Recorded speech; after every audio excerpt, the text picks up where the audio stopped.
a nice video there for David Richards from MSA. So that does lead us really nicely into our first session of the day, which is track days and getting into motorsport. What I'll do, gents, is I'll introduce you one by one up onto the stage, have a seat, and then maybe you can just have a little word to our audience yourselves. So first of all, I'd like to introduce up Competitions Director of the Classic Sports Car Club, Hugo Holder, please.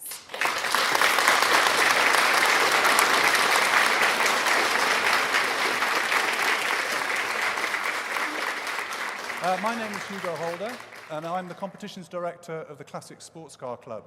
We're one of the main 8 organisers of club race meetings in the UK. We organise races for 10 of our own series, which cover cars from the 1950s to the present day. So, motorsport for cars of all ages. Today's cars will be the classics of tomorrow. We have over 1,000 racing members, and we run 10 different series, which cover cars from the 1950s to the present day. We pioneered the 40-minute, 1 or 2 driver with compulsory pit stop format of races. We take all our series to Spa-Francorchamps each year, and the CSCC aims to offer the best racing at the best circuits for the best possible price. We are a club of members, there for the members, and are not just a business for making money. If you're starting out on your motorsport adventure, you need, amongst other things, maximum seat time. As once you've passed your ARS exam, you need to learn your racecraft, which is best done by experience. With the CSCC, a longer 40-minute race is not as frenetic as a 10-minute lap sprint, or a 10-lap sprint. We strictly police driving standards so that you can hopefully go home without expensive damage to your pride and joy. As we run a series of races, the atmosphere in the paddock is much friendlier than in a championship, and drivers are welcome to attend as many or as few races as they wish. Everyone is very friendly and helpful, with our staff helping to get you out on track as much as possible. We have many drivers with families and friends who come along to help in the pit stops, which all helps with the atmosphere at our meeting. New for 2019 is our RX8 Cup, which is a cost-effective way to start your racing adventure or continue it, with 230 horsepower in a rear-wheel drive with limited slip differential and howling rotary engine car. Do please come and see us and experience these exciting cars in Garage 36 today. Thank you. Thank you very much, Hugo. If you'd just like to grab a seat, a round of applause, please, for Hugo from the Classic Sports Car Club. Please, can I welcome up to the stage our new business coordinator from MSVT, Stuart GARLAND. Thank you. MSV Trackdays is under the umbrella of MotorSport Vision, as most of you will know, as a leading motorsport provider and service facilitator in the UK. MotorSport Trackdays has been designed to try and encourage people to take that first step onto circuit driving, and with a world of experience and partnership with our sister department, MSVR, who celebrated their 10 years in the industry a couple of years ago, have a wealth of knowledge on how to bridge the gap, if you like, between competitive motorsport and driving around the M25. We do that quite well, and we are hands-on with our competitors and our customers to ensure that they, as Hugo said, have an enjoyable first experience into the world of motorsport. The important thing for us when we started out with Trackday Trophy for the first season back in 2010 was to make it as affordable and enjoyable to go into the world of motorsport. And at that time in motorsport's history, it did look like a closed book. You had to know someone on the inside or had to have a way into the industry to be able to go and enjoy the thrill of driving your own car on the circuit. From that day to today, we, as MSV Trackdays, MSVR, alongside people like Javelin, who do the Sprint Series, and Hugo with CSCC, have strived to make sure that as many people as possible can come into the world of motorsport and have an enjoyable experience. We have underlined that this year with the new for 2019 series EnduroKA, or EnduroKA. Ford themselves don't quite know how to pronounce that. And we have the pleasure of having 3 of the fully built and spec'd Enduro cars here today that you can go and see in garage number 8. We also have a live build. The live build was completed first thing last night and continues into this morning with a wrap, which we're hoping will be completed in time for Ben, as the event director, to take out onto circuit for the last session of the track today. And hopefully we don't have to rewrap it with some gravel stones. So we're very pleased to be here today and to introduce our new series, which is designed to help you guys come out and enjoy the thrill of motorsport on a circuit like this at a most cost-effective way. And we'd love to see you in the garages and introduce you to the cars in person. Thank you very much, Stuart. Good to know that you've got lots of faith of Ben's capabilities behind the wheel. Round of applause, please, for Stuart. So Peter Jepson is up next. He's the director of Javelin Trackdays and Sprint Series. We like the encouraging clapping. Welcome up to the stage. All right, so we're Javelin Trackdays. What we do is, I assume most people here, are you familiar with the track day? Is anybody who's not familiar with it? No? So, Scott, you've probably heard of us, you've probably heard of MSVT guys as well. So we do track days across the country. So we do 16 circuits in total, including Spa. We do 230 plus track days a year. And they are where you take your car on track for just to experience performance driving in a controlled environment. We also, on top of that, we have our 2 competition series that we run, which are sprints. We've got the Javelin Trackdays Sprint Series, and this year we also launched the Japanese Sprint Series as well, which is pretty much the same thing but aimed towards Japanese manufactured vehicles. So the sprints are, it's basically a slightly more civilized version of rallying, if I can say that. So it's a bit cleaner, you're not going onto gravel roads, etc. For example, last weekend we had our final round at Snetterton. So it's a sprint, is a competition from A to B. So at Snetterton, you start in the pit lane, you did the full 300 circuit, and then you finished just after the final chicane and then came into the pits. Okay?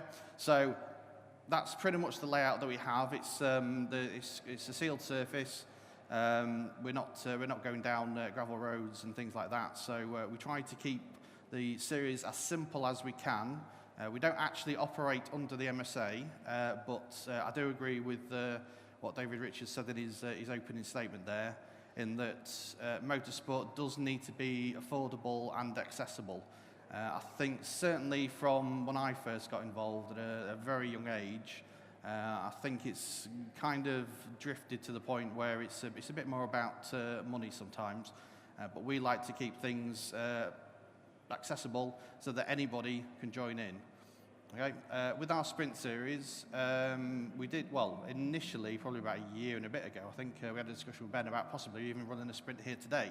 But if I had the equipment, we could go set up a circuit, and I'm pretty sure most of you in your road cars could actually take part here and now. So it's that simple, right?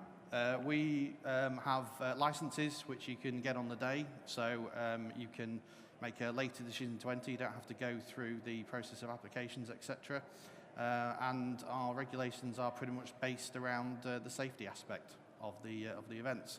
So we try to make it as accessible for everybody. One of the things we're proud of with our sprint series is the community that we have. We don't have which I'm sure I can probably say, but sometimes in racing you get some big egos. We don't really have that in our sprint series, thank God. So everybody's kind of nice and together, and they all work together. I mean, for example, I think it was last year, the 2 people fighting for the championship, one of them had somebody driving to the back of their car and write it off in the trailer. So their competitor lent them their car so they could still take part. We've had it earlier this year. Somebody had car issues on the day, so we ended up with, I think, 4 people sharing the same car because they just allowed them to take part. So they all come together, and that's really what sort of amateur sort of clubman motorsport is about, I think. It's about coming together, helping each other. I'm sure you find in certain events where if somebody has an issue, people in the paddock will muck in and they'll help each other out if you haven't necessarily got the resources to do so. So yeah, that's basically what our sprint series is aimed at, and we do our own little thing, and it's going quite well. So yeah, it's certainly with the track days and the sprint, it's more about getting people whetting their appetite, as it were, for motorsport. We've got plenty of people who've moved on to other stuff. With the Trackday Trophy, my brother's actually competed in that one. We've had several people from the sprint series who've wanted a bit more competition. They've actually gone into a sort of thing with Hugo there and joined that. So it's sort of it's just getting people involved, getting the bug, as it were, to encourage them to take part, and then just generally moving on to onto other things if they want to do it, but just keeping it easy to access. Thank you very much. Right. Thanks to Peter.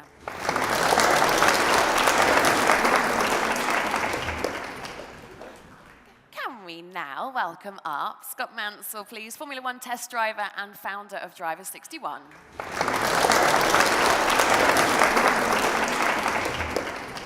Good morning, everybody. I'm Scott Mansell from Driver 61. We're an online resource for track day and racing drivers. So a little bit about myself. I've been lucky enough to be racing all of my life, and I've been coaching racing drivers for over 15 years now. I started Driver 61 a few years ago with the aim to help as much as possible new drivers to track days and to racing. And so I've produced a whole series of driving tutorials on our website and on YouTube, and circuit guides, in-depth circuit guides to point out things like braking points, bumps in the circuit, and the racing lines through each circuit. We also have a motorsport store online where you can purchase overalls and helmets and all things that you might need for racing.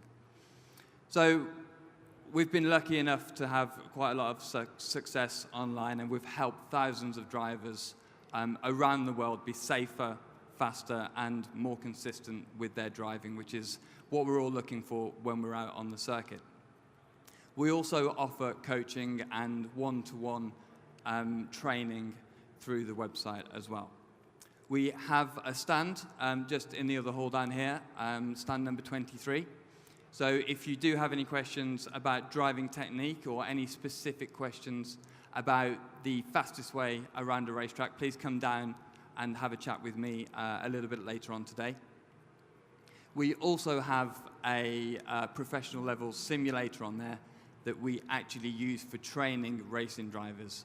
The sims are absolutely incredible nowadays, and they have enough feel and enough detail that they're genuinely useful for racing and improving your technique on the circuit.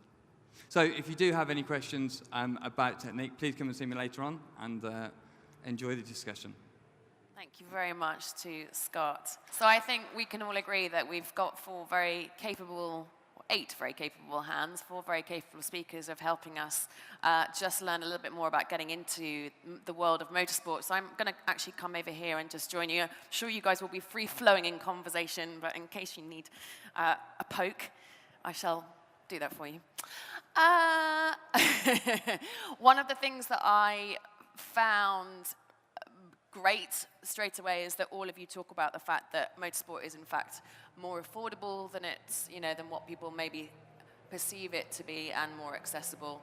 So maybe that's where we could start with the chat. Scott, you obviously, a few years back is when you started, but you'll have seen how much it changes now, given that you're bringing in new youngsters into the industry. So maybe you can kick us off with in layman's terms, where do people start?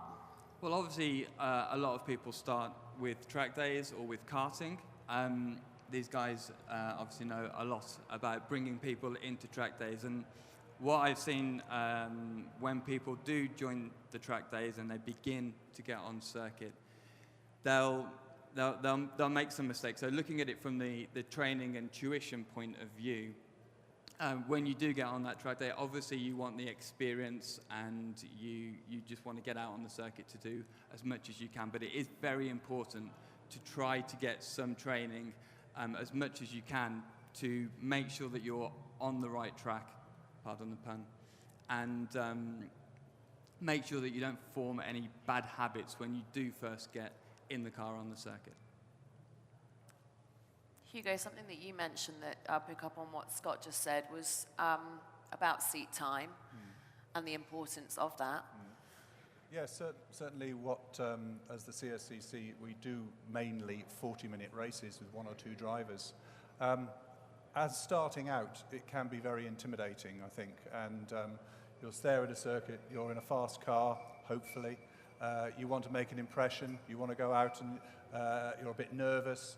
We have a system in our club whereby we'll appoint someone to come along and help you see what you've got to do and where you've got to be for your basic briefings and how you move around on the track. We like to bring you on with, if I could say, good manners, as it were, know how to behave out on track. And we are, as well, in our briefings, including a little bit of driver's tuition, as it were. And that goes for all drivers, not just you starting out every day. There are other people who've got into their bad habits.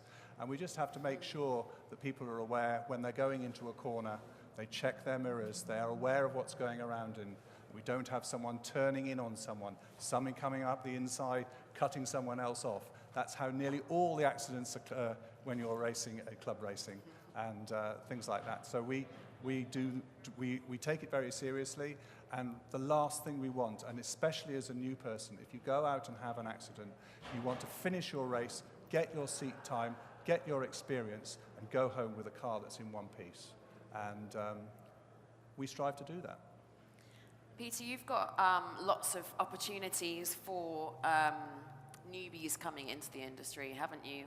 Where, you know, if I were literally to wake up tomorrow and decide that I was going to get into the industry, how would I do this? What, in terms of motorsport, you mean? Everything, yeah. Well, if you want to take part in a track day, then literally anybody can with a driving licence. And your car just basically needs to be mechanically sound, meet the noise requirements for the day, obviously safe, and you can take part in a track day. I mean, it doesn't have to be a performance car. We've had all sorts on track days. We've had Citroen 2CVs, Cinquecentos, we've had Ferraris, Lamborghinis, all that kind of thing. So pretty much anybody can take part. It's as long as say you've got the driving license to prove that you can do it and the car's okay, then you can take part in the day. There's obviously days which are more suitable for novices and experts, certain venues which are more suited to that as well, but there's no restrictions as to who could actually take part in what. And in regards to our sort of sprints, it's pretty much the same thing as well. If you can do a track day, you can do the sprint series. Anything you need is an additional license, which this year it's only been £5 on the day, or it's 15 for the year. So it's just a case of signing up for that, making sure everything's safe, and then just getting on track and enjoying it, basically. And then what? Then it gets a bit more expensive.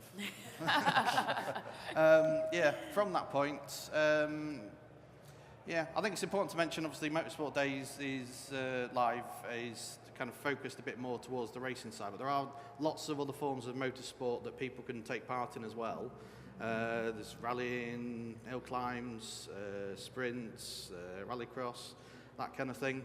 So there's plenty of opportunities to move into other forms of motorsport if you get the bug, as we generally say in briefings. Usually, it's welcome to the slippery slope of motorsport, because it only gets more expensive from this point. It's usually once people get started and they get involved in it, then they'll start making modifications to the car, etc., and just looking at the various places they can take part. I mean, there's obviously MSVT and etc. with the Trackday Trophy. There are various sort of entry-level competitions that you can upgrade to without too much expense. It's just a case of what takes your fancy, really. Stuart, you spoke about bridging the gap from road to race, if you like. What opportunities are there then if we then do start talking financially? Where would a new driver go? What would they do next? Racing is obviously a big financial commitment for anyone, and we use the term cost effective because motorsport traditionally can't be referred to as cheap. When you are used to doing track days, if you get to a position where you do 3 or 4 track days in a month, you can typically afford some form of racing.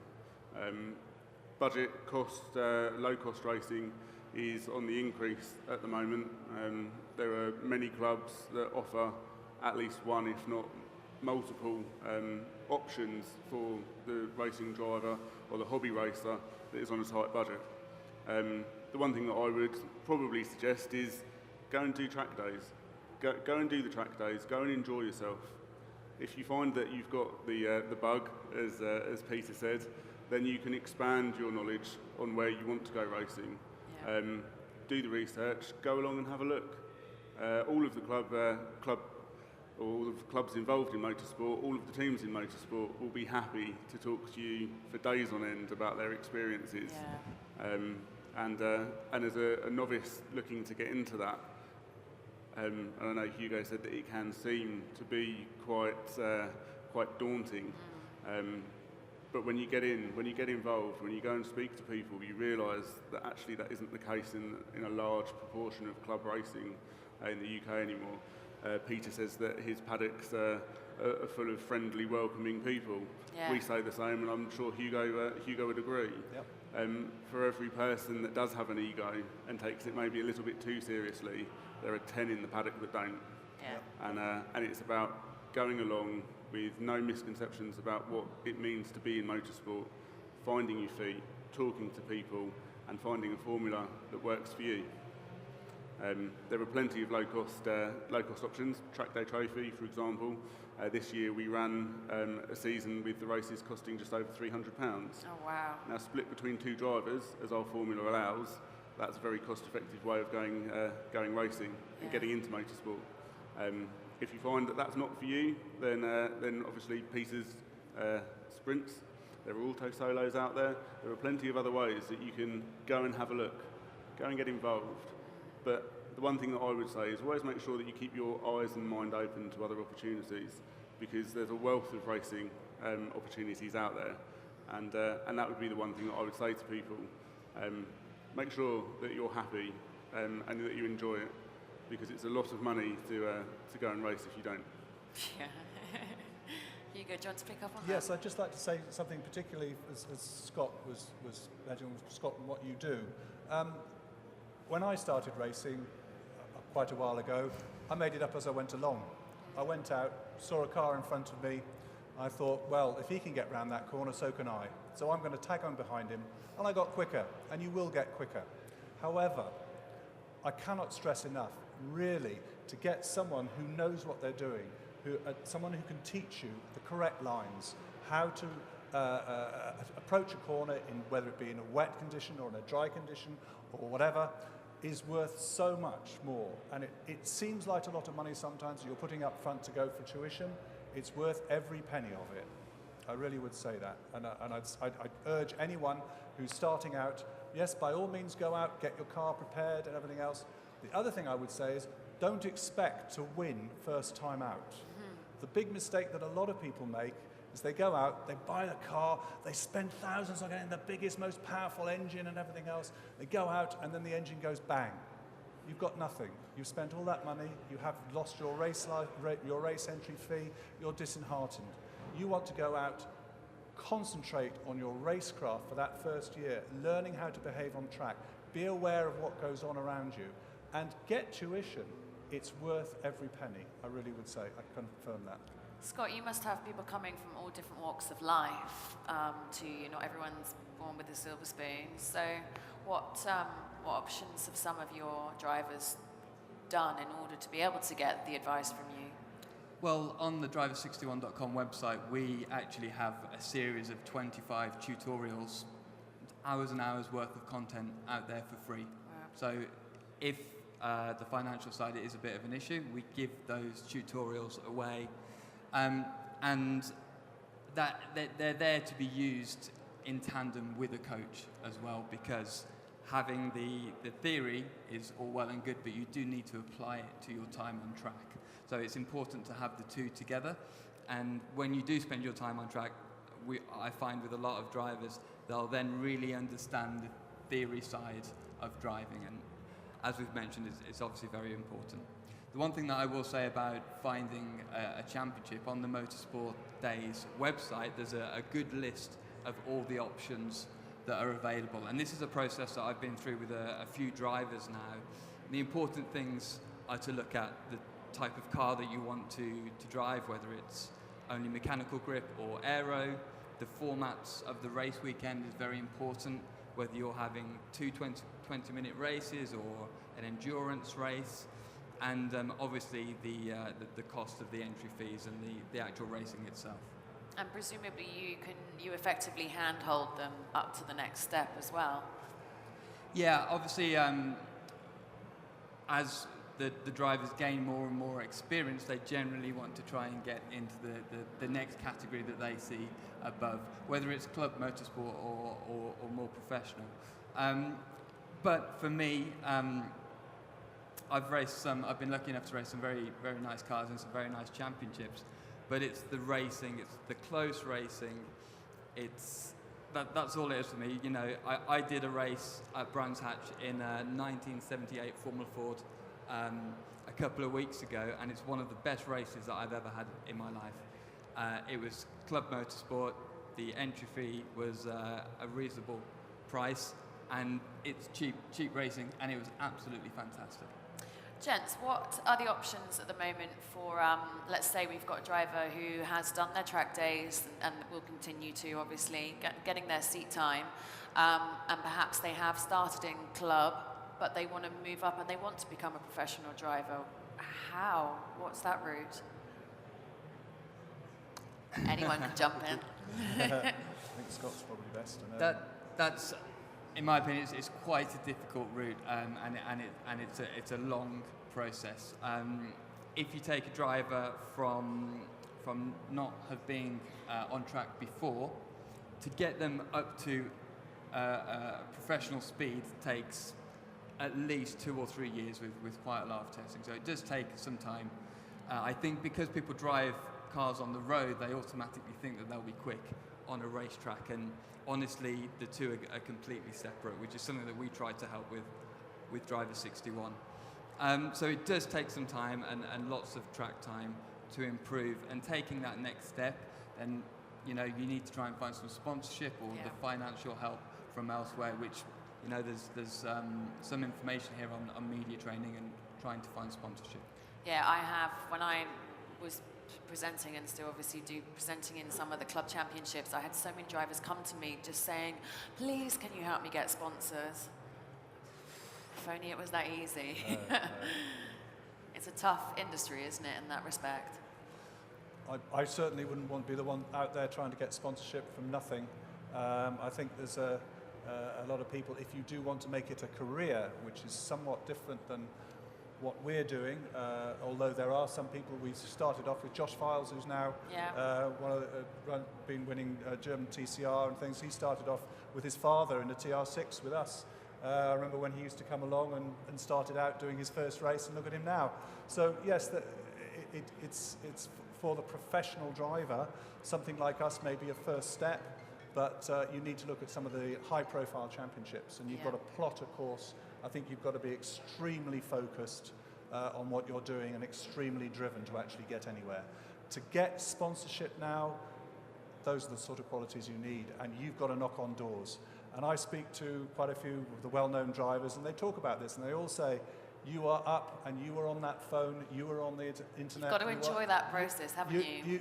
If you don't put those hours in, it's not going to happen, and it's hard work. They don't get where they are, these people who run races, but just by being a talent. You have to go out and work hard and graft for it. And that's where people like you and other people who are here at the show will be able to help you, because there are all sorts of people who do just that. Okay, so then bringing it back down to the track days, they're great fun, aren't they? I used to do quite a lot with RMA track days, and that was such a good way of meeting people, making the connections that have sort of stuck with me through my entire career in the industry. Have any of you got any stories to tell from Track Day land? That we can tell. The ones that you're allowed to tell. I think track day is much like other things. You always remember your first one, and my first track day was here on the Grand Prix circuit as part of a wider event, and I remember at the time we were running from the national pits and lining up behind the med centre, thinking, how do I get out of here without going on circuit? and I turned up in my road car. I'd driven to the circuit all the way from Kent in, and knew that I had to drive all the way back to Kent in, and it was just the sheer horror, I suppose, of coming up against what you knew you so desperately wanted to do. But in that sheer moment of panic before you go onto the circuit. Yeah. I was very lucky that I had a friend with me in his car that was doing exactly the same thing. And we just kind of spoke to each other, and we were both feeling exactly the same feelings and emotions. And it goes, the nerves go after one or two corners, and it's just the sheer excitement of being out on the Silverstone Formula 1 circuit, at that time, for me was phenomenal. And you go to other circuits, Brands Hatch, Snetterton, Linden Hill even, and you just go, and every single time it's the butterflies in your stomach and the nerves and the sheer excitement, and it moves after a few corners, after a few laps, and you just really get into it. But it's that sheer excitement and adrenaline rush that comes with, even if you do it every single time, you know that you've caught the bug, because you know the feeling when you're lining up in the assembly area, whether it be to go out on track as a track day, or later on, whether it's lining up on the grid waiting for the lights to go out. It's that feeling, and that would be the one thing that I would say to all of the guys here today. If you've not had that feeling, you owe it to yourself. Take the jump, do something new, and go out there on circuit, because it is a pure passion and a pure feeling that you will never forget and you will carry for the rest of your life. There's something you said about speaking to other people who are in exactly the same shoes. There's something really nice, isn't there, coming back into the paddock when you've been out and realizing that actually, everyone is in the same boat, or there's quite a lot of newbies there that day or whatever, and then you all end up sort of joining together and discussing your laps and comparing, and then everyone starts helping each other, don't they?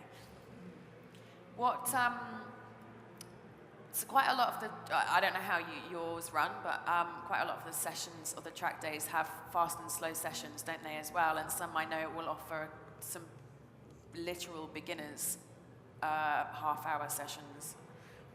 What sort of options do you have for that? As MSVT, and I'll let Peter expand on how Javelin would do it slightly differently, but as MSVT, we run novice session days.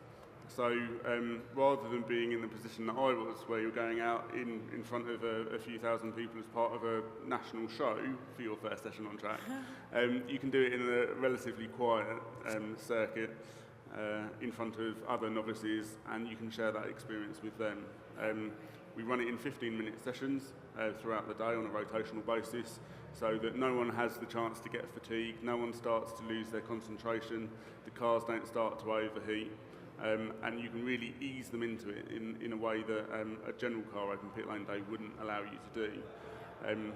We then have the progression, so you can then go into an open pit lane day, where, as the title suggests, pit lane is open from the start of the day till the end, and you can go on circuit as much or as little as you like. MSV Trackdays then have a unique position where we actually operate how fast. which is a bit like the Top Gear star in a reasonably priced car setup. You go out there, you have an hour's worth of practice time on the circuit, and then you have your fast lap after that. And we have an online leaderboard for everyone, so they get to go take their car on the circuit and see how that stacks up against their mates. Oh, wow, that's good. In a way to stop the pub banter and prove it. You can then do your ARDS tests and go out and do something like Trackday Trophy as the next step, and then on into the wider world of motorsport. Do you want to pick up on that, on how, whether Yeah, yours is I would similar? say with regards to the how fast things are, we've done several corporate days where we've done a very similar thing. It's like start on a reasonably priced car, where we had several Mazda MX-5s, which were sort of track day prepared, fully caged up, etc.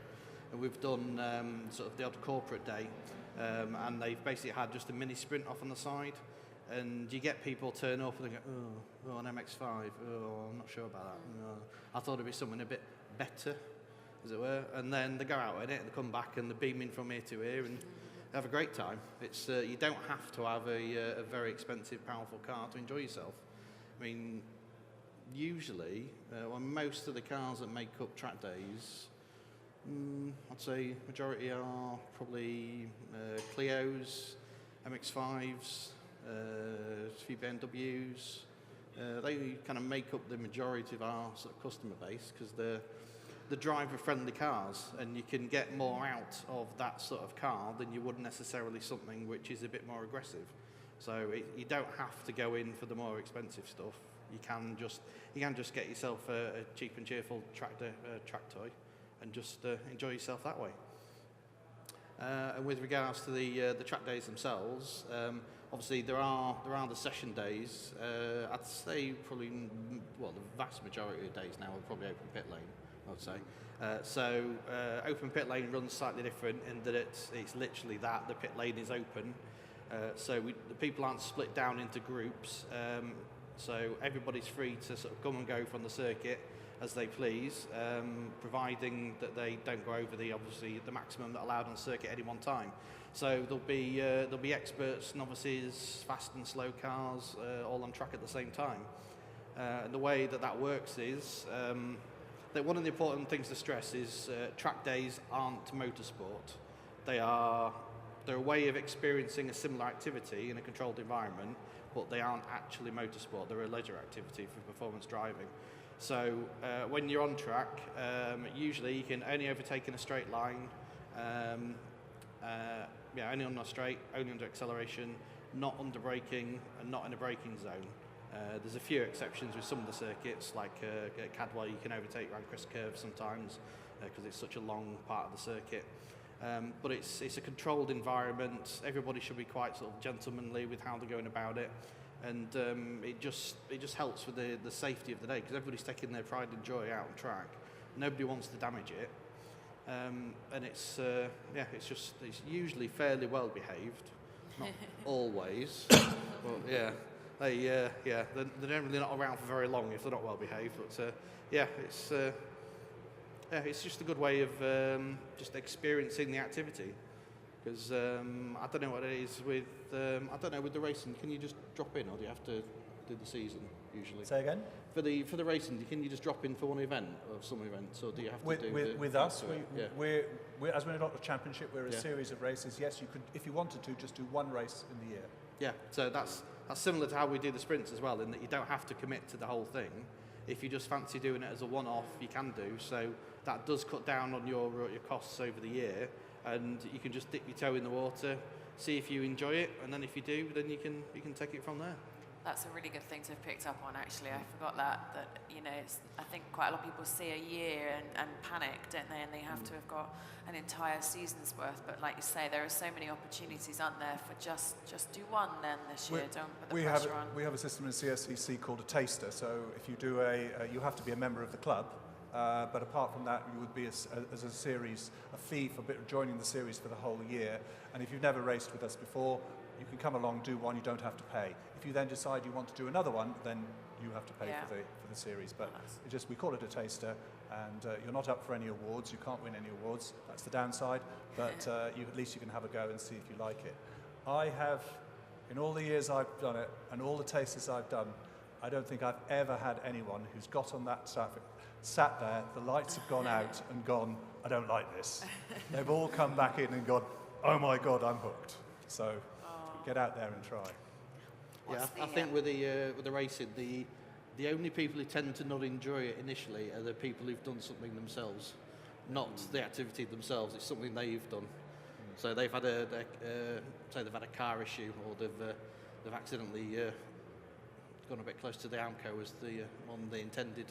So I think they're generally the only bad things you get about motorsport. The actual events themselves, I don't think we've really had anybody say anything bad about them. I think everybody's enjoyed it when they've done it. Usually come back for more. What's the process now with the yards? Getting the race license, what's the... How you actually do it? Well, you apply first of all to the MSA, to their Go Start Racing pack. Their MSA, just Google MSA, it'll come up on there. Call it Go Racing. You pay for a pack, and now, since the last few years, included in that pack is a copy of the Blue Book, all the information about what you do, and your first year's license fee. So it's all included, so you're ready to go. You then apply to the ARDS race to get your ARDS test. You would go to, normally, you just apply for the circuit that's nearest you, find out who's going to be operating in that, and there'll be people who do ARDS courses. We have a tie-up with a motorsport school at Mallory Park, and they do a discount for them and everything else, and there's plenty of other, I'm sure MSV have the same thing, the opportunities there. Once you've done your ARDS test, depending on your age, you may have to do a self-certified medical or get a doctor's medical, and then you send it into the MSA, you get your license back, and you're free and ready to go and enter into your first race. You have to wear a cross on the back of your car to denote that you are a novice, so other drivers are aware that you are, when they come up behind you, you might do something a little bit unexpected or be a bit slow, a bit stupid or something, so that, because you don't know, and they'll take advice of that. You have to do that for 6 signatures. There is a tip that I give to all our drivers who come along. One of those 6 signatures can be done marshalling. It's something that we're here talking about purely the drivers. There is another side to motorsport, and there are people who go out there without whom we wouldn't be able to do motorsport, which are the marshals. If you go out and do one day on the marshals as a marshalling, that counts for one of your signatures. I would heartily recommend it to everyone that they do it. Everyone I know who's done it come back and they say, wow, now I see. When I go into a corner and 5 or 6 abreast and someone hits me, and I go back to the clerk of the course and say, did you see what they didn't see what happened? Are they blind? And so when you're standing on there in that corner and that's happened in that split second, you're thinking, whoa, what happened? And do I have to make a report or something? You can appreciate the side on the other side of the fence. So I would heartily recommend that for anyone who's going out racing for the first time. That's really good advice. And the odds are still a practical and a theory as well, I'm assuming. Yeah. So I suppose we, as MSV Trackdays, are in quite a unique position almost, where we can do your track days, we can do your ARDS test, and we can do your first race. Right. And as part of the ARDS test, you are right. There is a theory which comprises of a multiple choice section, and then some general racecraft questions, and then there is a practical assessment with one of our instructors on the circuit itself, where you have to prove that you can drive in a safe and consistent manner. On a track day, there is almost always an opportunity to have some track time with a teacher as well, isn't there? Yeah, it's something, again, that has been discussed, and we wholeheartedly recommend that you do take some time. The ARDS instructor course itself that they have to go through is very in-depth, and it will cover a multitude of areas where they will then be looking for you to kind of improve in those areas. Seating position is a simple one. Most people, when they drive their road cars, have the seat in completely the wrong position. You can gain quite a lot of time through spending a little bit of time with an instructor off the circuit, talking about where your seat is, what angle it's at, can you reach the pedals properly, and they are more than well equipped to go through all of those areas with you before you get out on circuit. So when you're actually there with your driver trainer, they can help you go from the level that they've assessed you at to the level that they think you should be at. throw it out to the floor. Is there anyone who's got any questions? Be brave, or if there's anything that you can think of that that we haven't covered that you feel might be interesting, maybe not necessarily to you, but maybe to the other people who are sitting in here, or advice that you can pass on to someone. This is going to be a resounding no, isn't it? Come on. Oh, yeah, there we are. Oh, fantastic. We've got a mic coming to you. Yeah, great. Thank you. Okay. Oh, that's all very serious, isn't it? So I've put about in a couple of sprints championships, but looking to start getting into the racing. But the daunting part of that is obviously it's a step up in terms of what you need to do with the car and so on. You can't just use your own road car, as far as I'm aware. And the other thing that puts me not puts me off, but holds me back a bit is you get this sort of sense that it's all around teams and everything. And with the sprints, I can pretty much drive to the circuit in my car, to compete in it, drive it home again. There's very little. I mean, I haven't got a pit crew, for example. Yeah. So, is there? I don't know. Is there any information you can give on that step to make it seem a little bit less daunting? Yeah. Okay.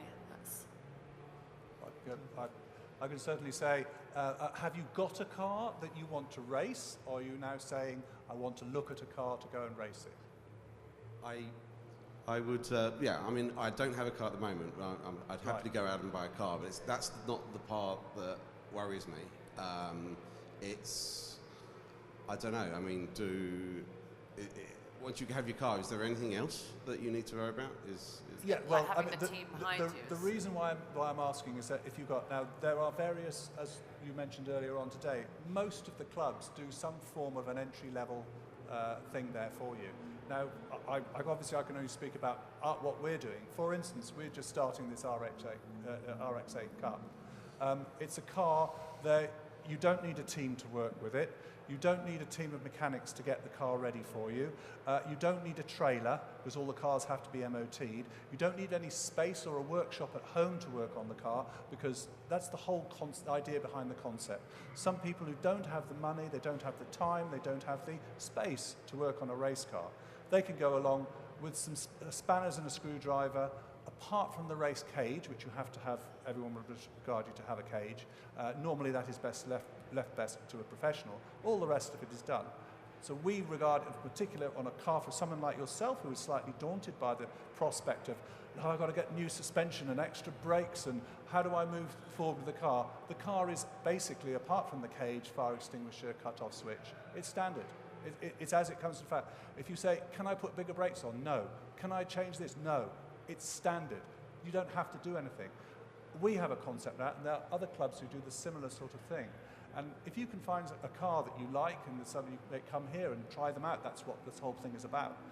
That step, going from not being with a team, you go out and see with us.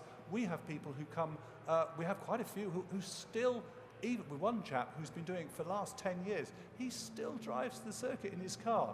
He takes the wheels off, puts the wheels, he's got a tarpaulin in, sticks everything on the back, goes racing. When he comes back again, he puts them on, puts in the back of his car and drives home. So it can be done like that. And yes, there are some people, as they're known as, arrive and drive. They turn up in these massive, great big trucks and they have everything done for them. They have showers in their super motorhomes and everything else.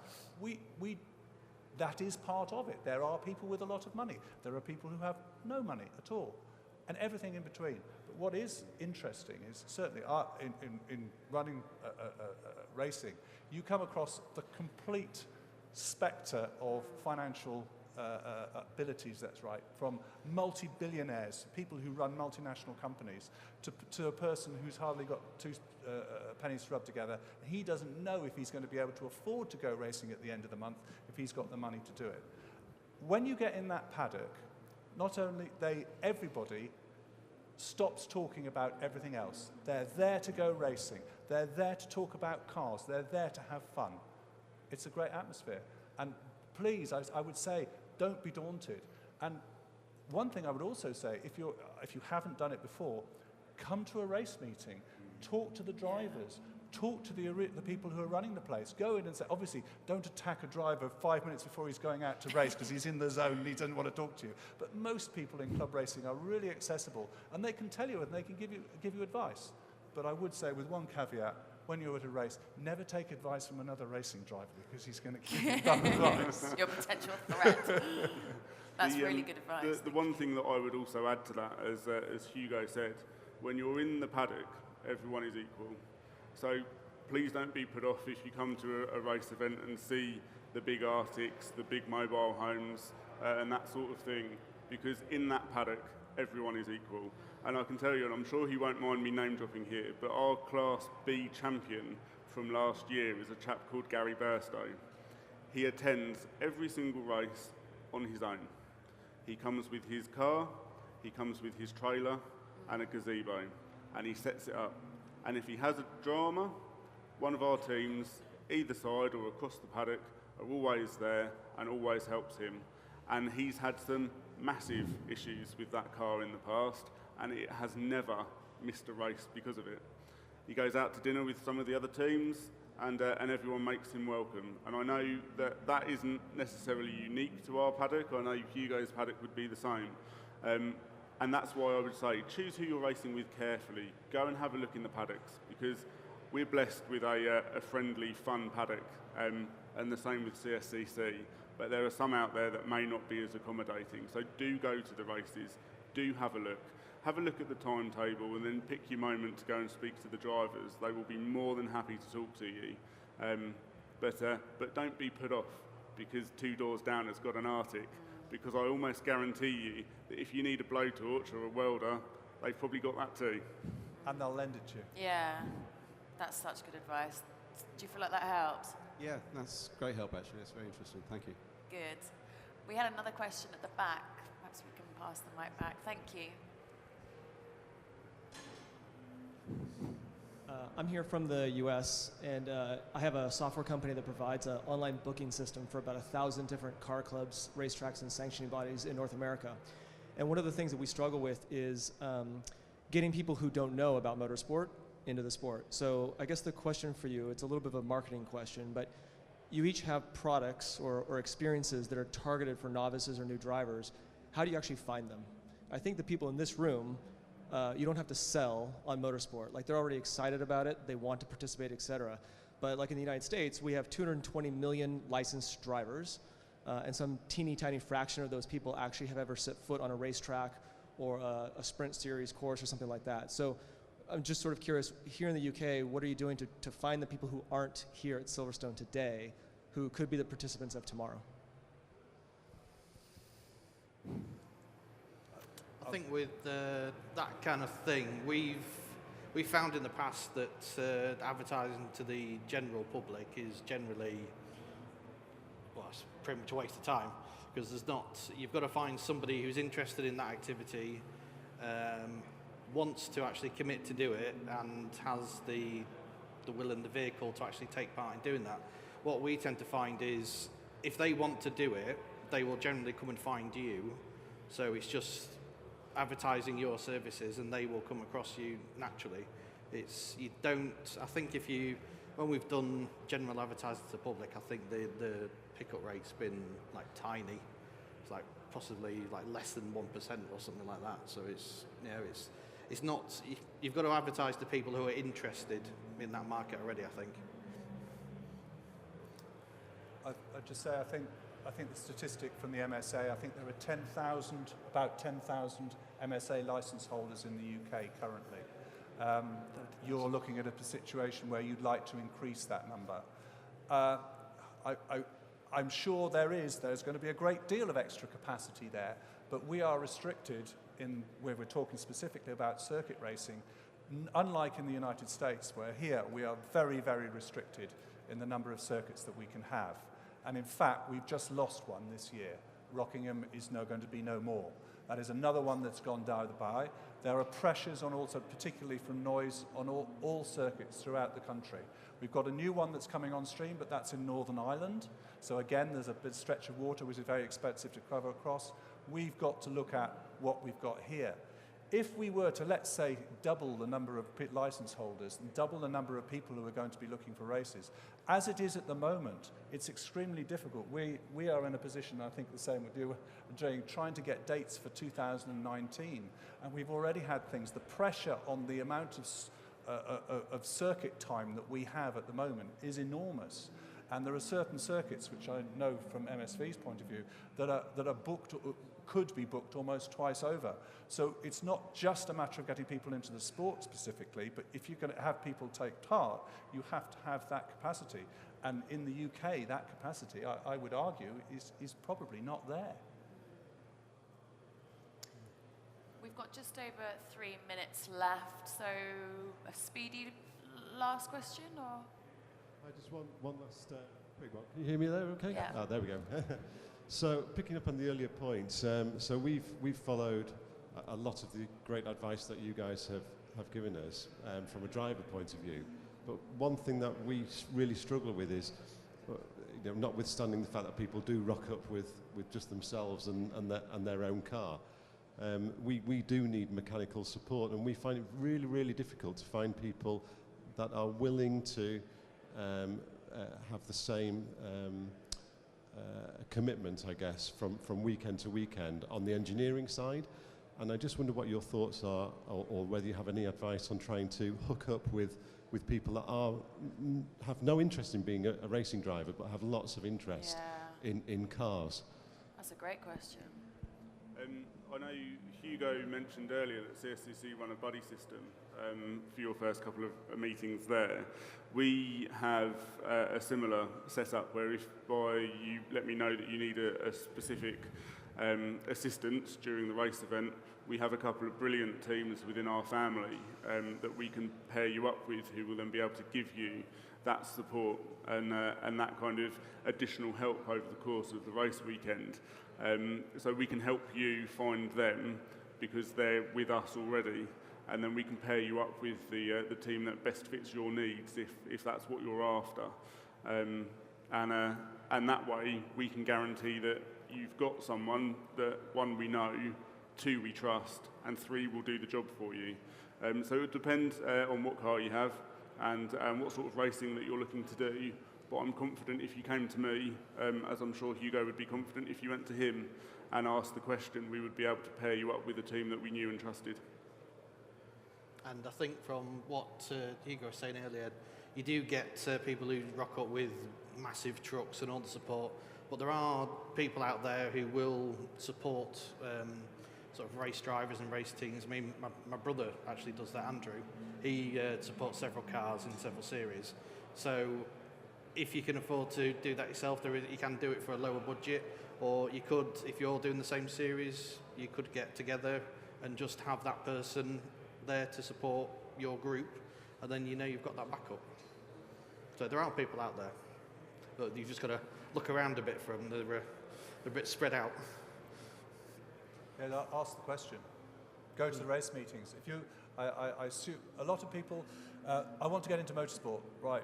What do you want to drive? Well, what can I drive? You want to know. A lot of other people come in. They've been brought up, let's say, that their dream car was an MX-5. They couldn't afford it when they were younger. Now they've got the time and the money to do it, and they will know they want an MX-5. You can then target the people in the club that you're going for. Do you have a particular car in mind? Do you have a car? Or? Say? Mini challenge, yes. So again, that's where you want to go along to the mini challenge. You want to speak to the drivers there. You want to speak to the people who are arranging and the people who are there. They're going to be at the races that you're going to be attending, and those are the people you want to be talking to. Say, can you recommend anyone? Is there anyone in the paddock who I could go to prepared to help me?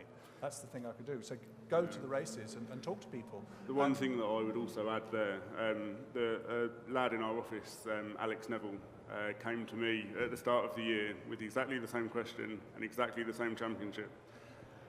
Speak to the people around the paddock, because Alex Neville is now mini champion. Great. Thank you so much to our four guests, Stuart Garland, Scott Mansell, Hugo Holder, and Peter Jebsen. Please put your hands together. I'm sure that you'll agree with me that that was a really nice intro and teaching us about getting into motorsport. Thank you so much, gents.